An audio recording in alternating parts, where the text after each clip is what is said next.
Hello, Cancer. Welcome to Ula Tea Leaf Readings. My name is Lenor, and tonight I'm going to be reading your tea leaves. All right, let's get started. So, tonight we have the Eight of Discs, which is all about prudence. When I see this card, I know it's time to start reeling the spending in a little bit. Maybe trying to eliminate some of the things in my life that don't belong anymore. All of the little extras. It's a time when we start to think about, okay, am I going to kind of luxuriate in the right now, or am I going to be thinking about the future? Am I trying to build something?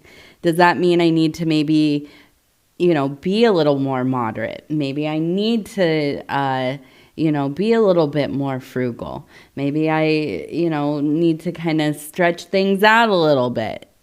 And so when I see the card, I'm not the most I try not to use what I don't, or buy what I don't need and that kind of thing. But you know what? I'm just like everybody else. We're all working on it, aren't we? So this is the good reminder.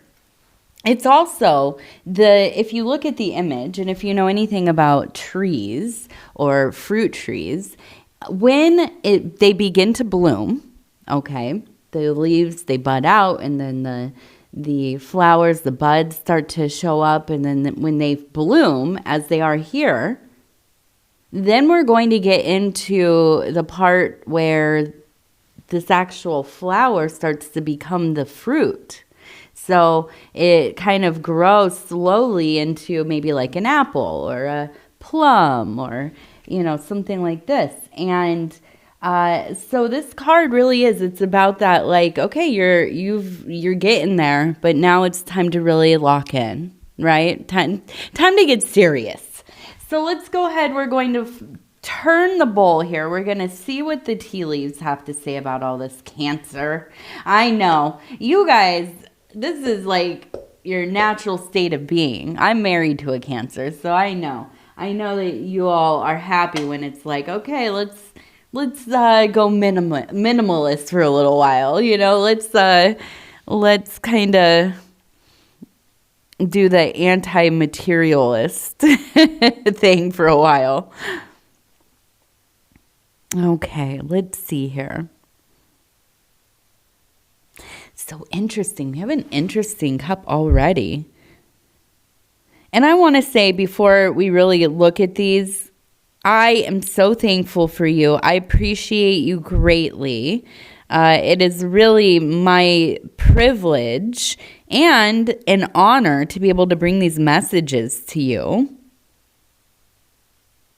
All right, so this is really going to be like a pretty solitary time for you, I think. You are headed into those spiritual realms. And how can I tell?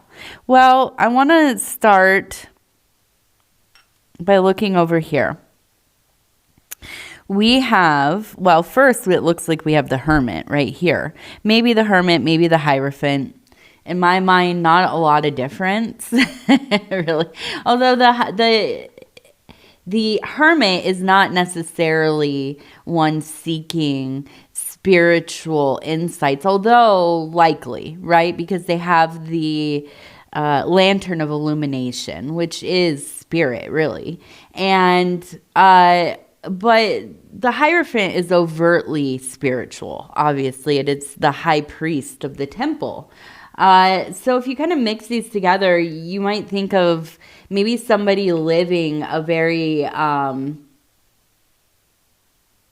always mix up acidic and ascetic, or Yeah, not a very like a monk, right? Like a monk on a mountain, like somebody who has gone out in to the wilderness and is, maybe living a kind of cloistered lifestyle. And what does that mean? That is when you live in a place that is fully contained. Asceticism. I can never pronounce, because one is like fundamental Judaism, right? And the other is it says a lifestyle characterized by strict self-denial, often a spiritual reason behind. So this is like, the sadhus, or the desert fathers, or even okay, I'm going to stop looking at this. I got lost looking at pictures. I could look at pictures all day long. I'm just an image person. I'm a Tumblr nerd through and through. So anyways, we have the hermit, right? Hierophant hermit energy. Also holding, it looks like a bird. Okay, so a message is wanting to be received. And I think that you are in a place in your life where re-entering these internal chambers, in these interior landscapes, this is where you want to be, right? You're going in. You're going inward. You're going into those places that most people avoid thinking about or even considering might be in there, right? But you are in your head deeply. Now, we also have, it looks like a person entering maybe a cave or a grotto right up here. And you can see the person standing here, they're holding something. So I feel like you are really giving of self. You are making sacrifices. Why do I say this? Well, a lot of caves, a lot of grottos that can be within a cave or, superficially built. These are places of spiritual pilgrimage. These are places where votive objects and candles and, fruits and food and money and all kinds of, whatever you can even think of, has been left at an altar somewhere, right? You can only imagine, right? There's actually, I think it's on the island of Crete, and I believe it is a grotto, a cave grotto, dedicated to Tanit, I believe, the goddess Tanit, and it's full of phallic objects, and she is a fertility goddess, and I believe that's where it's at. I could be wrong. If I'm wrong and you know where I'm talking about, put it in the comments, because I am often wrong with my details. But yeah, so this is a place where you go to leave things, where you go to, worship the icon, to pray. I know in Mexico there are altars to Guadalupe, and also, the Holy Mother, otherwise known as. And people will travel to them on their knees. Miles. I mean, they will pilgrimage for a month. I don't know how long exactly, but there are people that definitely do this. They are that profoundly tied to their faith, to their ritual. And so I'm looking at this and I'm seeing you are giving of self. You are ready to sacrifice the things in your life that are not serving you well, that are not, assisting you on this journey into self, but in the greater sense of self-development, spiritual alchemy, right? Building your empire. So I do feel like this is a time where you are going into self, and really, I believe, being graced by the divine feminine. And I say this because it looks like we have two goddesses and a bird between them. Okay. So when I see that, it feels very much almost like an image of, well, the three graces, or, the triple goddess, or, the sister, I think there's three, three sisters of the different stations, I think, I don't even know, actually. I know it's a Slavic. Now I have to look it up. It's a Slavic, and I won't be able to say their names. I'm sure of it. Let's see. Three sisters of...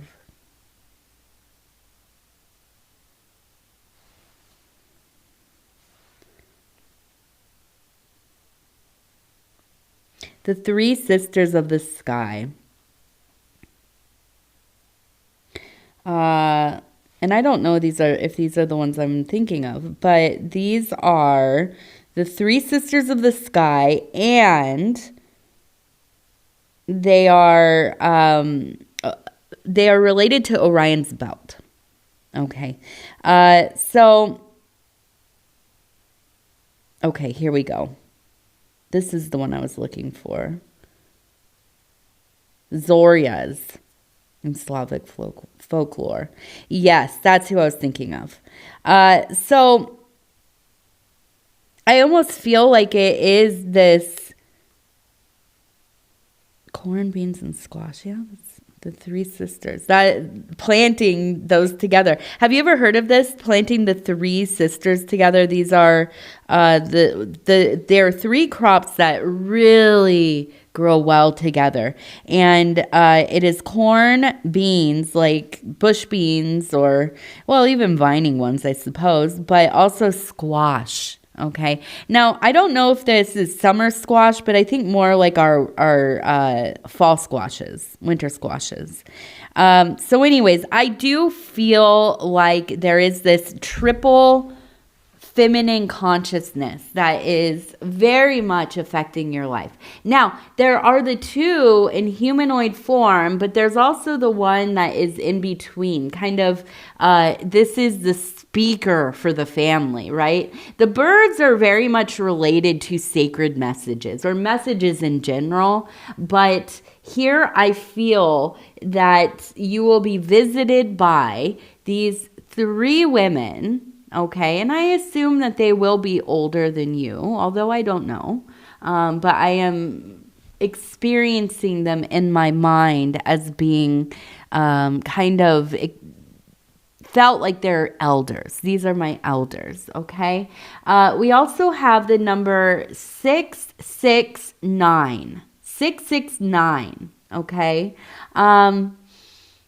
And it also looks like we have the letter P-I, or pi. The letters P-I. I was looking for the E. Maybe it is right here. Maybe this is the E backwards. Maybe it is pie. Maybe you're going to have a delicious pie. Please have some beautiful pie for me. All right. We also have the key up here. We have a person pointing towards the sky. Oh, Cancer, you are really in a beautiful place. All of this, if you were like a Leo, or, maybe like a Taurus or something, I might think of this as becoming like you're going into maybe like a melancholy. Maybe you're becoming a little bit closed off to the world. But for a Cancer, it seems like you thrive in this configuration. Now, we have two shovels, one here, one here. We have a horse and cart, okay, somebody driving it. And over here we have a person wearing a hat who is seated, and it looks like they're letting go of that bird. That bird is going to be sending off whatever message it has. Now, We also have the crab up here, if you can kind of see them. Let me just make sure. I hope this has been in focus. I am trying to figure out how to do my readings, like get myself set up, because I have some new equipment for soundproofing. And so now everything's set up a little differently, and I'm kind of, I don't know, I'm kind of freaking out in my mind a little bit. So bear with me. Thank you. I hope the sound quality has improved a little bit. So we have the 2 shovels, okay? And for me, this really is about, it feels like it is information that has been hidden away for quite a while, maybe even generations. I feel like you are coming into some deeper understanding of your bloodline, of maybe, you know, finding something out about yourself where you're kind of like, okay, yeah, this is something that maybe is really related to my family line, my genetics, my DNA, my, you know, cultural upbringing. Recently for me, I was researching one of the markers I had in my DNA genetics was that I am Beringian, which I had never heard of. I was like, it was all kind of like blocked off in different areas of the world that you are from. And one of them was the Arctic. And I was like, what? Well, wait a second. So I'm like 2% Beringian, which is a group of people that came over a land bridge from Siberia. It was actually it was ice. It was a glacier, part of a glacier. And it was between Siberia and up by like Alaska. And so anyways, the thought is that they populated the Americas, right? And these are what we, call like First People. And they're also closely related to like Inuit and a lot of tribes, especially in, North America, but also down in South America.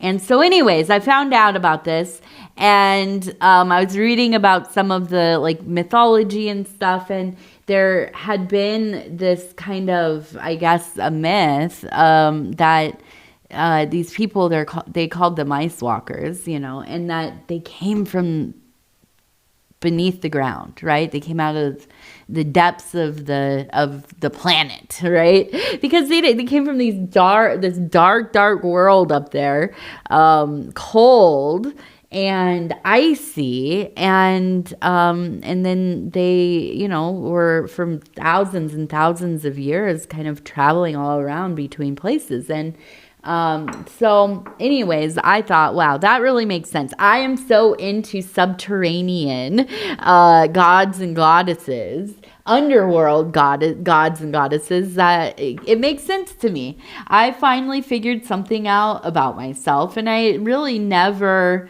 I never thought about it too much. I thought just maybe these are symbolically things that I was drawn to, but there are things that will become very clear to you about yourself here. And it doesn't matter to me if if it's directly like, this is the truth, and we have documentation, and I have all the receipts, or if this is something that is more intuitive, more synchronistic, scattered about, and you're taking fragments and you're building this idea of self and your histories, and and I believe that this is something that is going to help you, assist you in the work that you do. And I believe that you have something to share with the world, because you're holding this bird, you're letting it go. I know that you have something to tell the world about, right? Now, maybe you are somebody like myself. I have, done a lot of like 12-step and recovery stuff. And I meet people who are just the wildest, most interesting storytellers through meetings because they're sharing. So it could be something like this. I'm not saying that you need to go to meetings or that you've ever been to meetings. I don't know. But it might be that there's something in your community. There might be some kind of fellowship somewhere, so having to do with something that you're interested in, that you are beloved to. And it could be something to do with your suffering, for your healing. I don't know exactly, but I feel like you have something in you that you want to say, you want to share with people. And I think that is a beautiful idea. I think it's, if you've ever watched my readings before, I'm pretty biased towards Cancer. I'm married to a Cancer. My mother was a Cancer. Some of my best friends in life have been Cancers, beloveds, and so on. And I truly, truly find Cancer people to be so extraordinarily magical, and always with one foot in that other place and one foot in the world that we live in together. You all are just like space travelers, you just have access to parts of self that most of us have to work really hard to get to. So I see this being a time where it really is a lot of self-discovery, and it's beautiful. It feels very beautiful. And that cart, that's the one here too. I feel like, obviously this is what we see in the Chariot, which, Cancer, right? So I feel like there is just such a fire here, really burning in your heart to do this work. And I would love to know what it is. I would love to know what kind of interior work you are doing. We also have dogs, so I feel like this could be related to how you engage with other people. Maybe you have had some failed relationships or friendships. Maybe you find yourself, in like middle age or a little bit older, and you're thinking, I don't have a lot of people in my life. Usually I don't really mind, right? But I'm interested in figuring out, like, why is this? Why have I lived so long without going super out of my way to, like, make a social circle for myself? If you are like most Cancers, you might have these moments where, yes, you're very open to the idea of socializing and being close with people. And then you get burnt on people real quick, right? You're just like, okay, that's enough. I've peopled too much today. So I feel that there is kind of maybe within this archaeological dig you are doing of self and your self-histories, you start to realize that, maybe there is something here. Maybe there's a reason. Maybe there is a way for me to kind of process and integrate some of this so that I can find, my happy medium. Maybe having like one friend, right? Somebody that you casually see, or, I don't know, something, right? So I do believe that this is some work that, I feel like it is worthwhile for sure.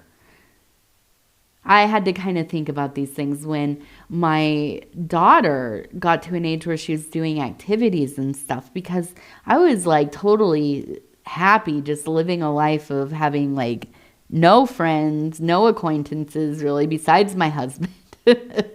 And, you know, people I grew up with and friends from years ago, but I hadn't really made new friends in a long time. And I had to really look at why I was so resistant to that. And it helps, you know, it helps. I also allow myself a lot of room. You know, and I'm pretty upfront with people about how I am, you know, and that I need space. I'm definitely not the friend that's going to talk to you every single day. And that's not because I don't, you know, want to or whatever, but I need to, I don't know, what's the word? I need to go in moderation. People in moderation. Yes. Okay, so we have a person standing here. Down by their feet is a snake. Now, the snake is not facing the person. So I kind of almost feel like, sorry, Cancer. I feel like there's a little bit of like almost vindictiveness towards somebody in your life. I don't feel like this is somebody you're close to, but I feel like there is a sense of, well, and they're holding like one of those spyglass things. So I almost kind of feel like you're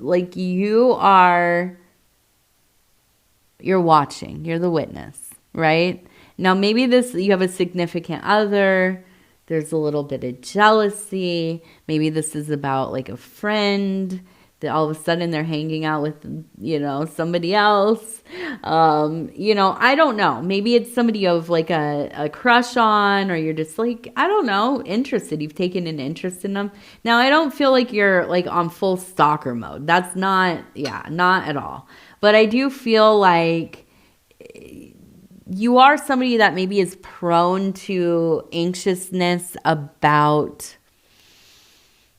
well, I don't know, fidelity, honesty. At times you maybe really get married to the idea you have of somebody versus what like they might actually be like or they might actually be doing.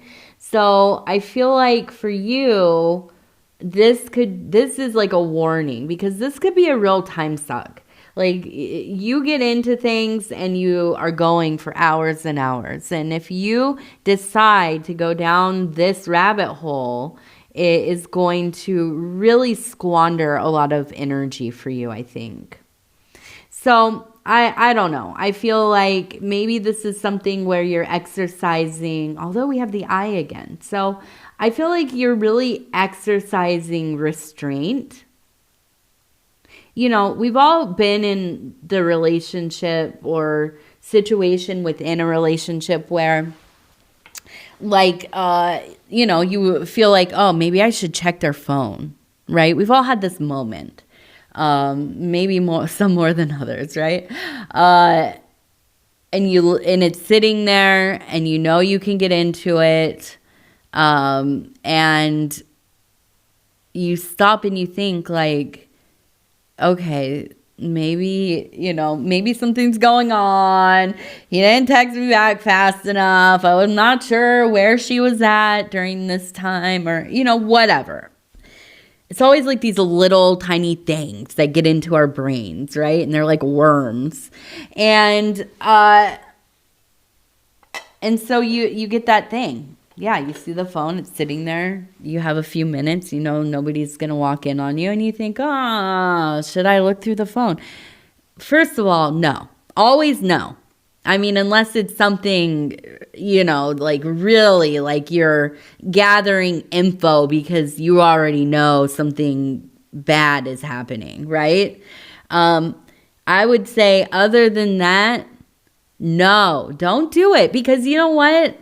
You never feel good after doing it. I don't care if every freaking text they've sent to somebody is praising you. If every picture in their phone is like you and your cats and your baby, all of that. It never feels good. And then you feel bad about yourself, or anyways, I have, when I have done this, and I'll admit it, I have looked, and I really, really have to at times stop and say, you know what? First of all, privacy, right?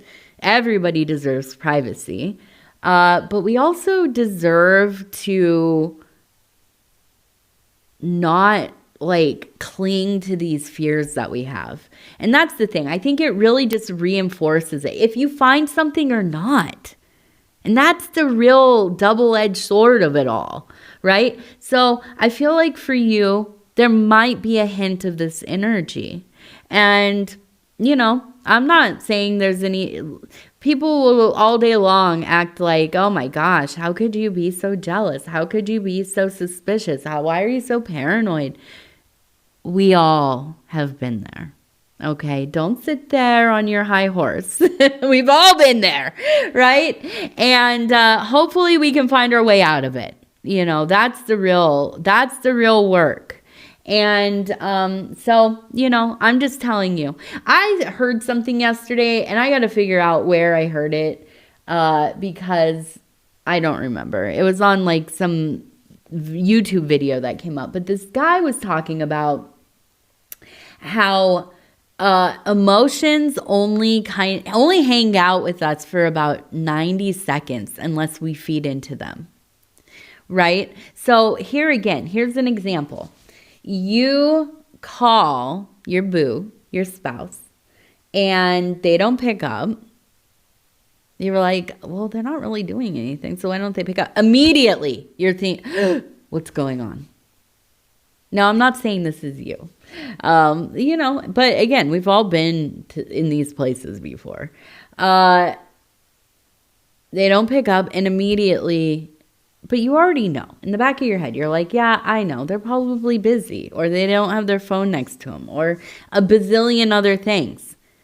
But there's that emotion that rises up quickly, right? Jealousy, fear.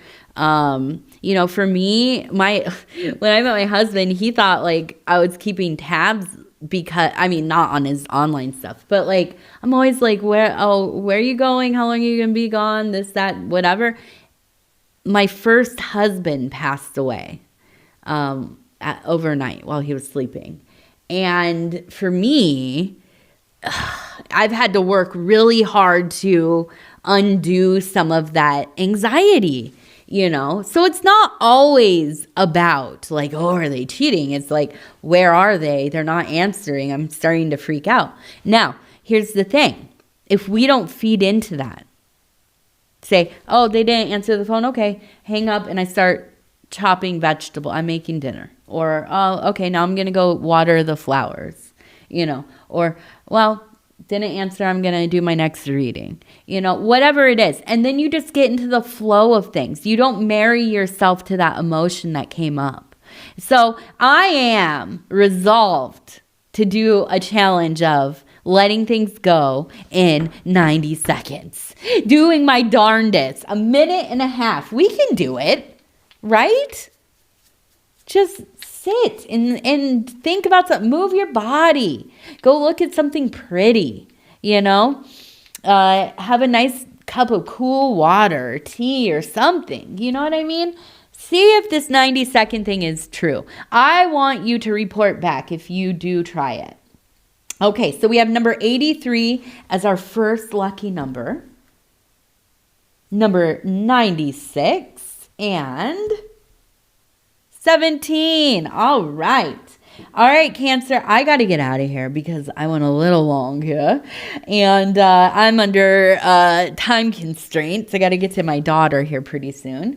And I have another reading to do. So I am just going to tell you, I love you. I appreciate you.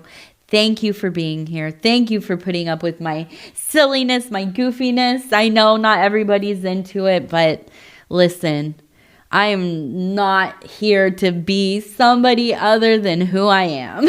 And I hope you feel safe to be yourself when you're around me, when you're here listening. I hope that you leave this reading and you think, today I'm just going to let it all be, right? Just whatever it is. So anyways, Cancer, I love you. We'll talk in a few days. If you want to like, subscribe, or leave a comment, I'd love to hear from you. Good night.